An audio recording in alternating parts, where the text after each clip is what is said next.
Arden Zwelling, Sportsnet writer, is our guest on Brady Walker. Read his piece, The Wake Up Call, right now, sportsnet.ca. It's a must-read if you were into this week of Blue Jays moves and trades.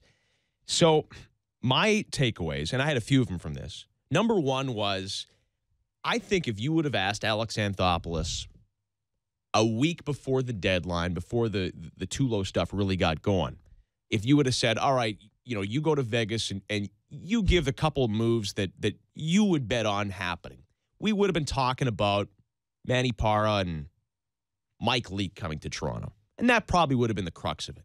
My takeaway was that as much as we were floored and fans across the country were floored, I think he was almost as equally floored that Tulo and Price came together in the same week. Well, yeah, I mean, someone asked me earlier today, like, were you with him, like, this whole week and everything? And I was like, well, no, because Alex Anthopoulos didn't know this week was going to happen. Like, he had no idea that he was going to get, come away with what he did. There was right on Sunday night coming into last week, he thought the Tulo talks were dead. He thought it was over and it wasn't going to happen. And David Price is a deal that came together in a matter of hours last Wednesday night when Dave Dombrowski, now the former GM of the Detroit Tigers, That's right, called him and all hours of the night as well. Called him, said, let's do a deal. He called him at 5 o'clock p.m. on Wednesday and said, hey, I'm going to call you back once I get to Baltimore and talk to my ownership group and we'll work something out. And then Alex kind of waited around, didn't get a call. He went home and he was on the phone at home with Jack Sirianchik from the Seattle Mariners talking about the Mark Lowe deal when Dave Dombrowski called, got the call, headed right back to the office at the Rogers Center and worked through the night.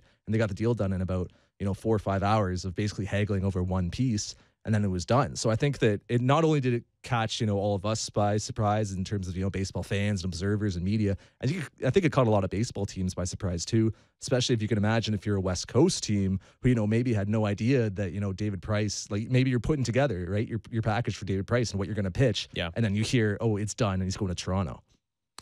Why do you think that? Because teams are fascinated. They got caught up in it just like we do. Hey, our whole industry and reporters and guys like Shai and Elliot Friedman, it's all based on intel. It's all based on scoops. And maybe listeners and readers and viewers don't care who gets it first, but hey, it's still the name of the game. Why is it that Alex Anthopoulos under this regime, things are kept tighter to the vest than most teams? And listen, it doesn't mean teams want stuff to get out. Hey, I know the Toronto Maple Leafs. They don't want stuff to get out. Sometimes things get out, and it drives them crazy how it does. Yeah. But that's leaks. It's sources. How come there seems to be so few openings with this organization? I think you might see a difference in that with Lou Lamoriello in charge. That's a guy who runs a tight ship. But in Alex Anthopoulos... Well, but it's not that they don't, right? It's not that they don't. They don't want stuff getting out, but stuff gets out. Mm-hmm. Well, Alex Anthopoulos is especially vigilant about leaks and about keeping a very tight circle and who he talks to about what. And the people who are actually in on a deal when it's happening, you're talking about his closest advisors, assistant GM, Tony LaCava, Andrew Tinnish, his trainer George Poulis would know because he would have to exchange medical files. But these are people he trusts and people that understand, they're not going to leak things, they're not going to let things out of the circle of trust.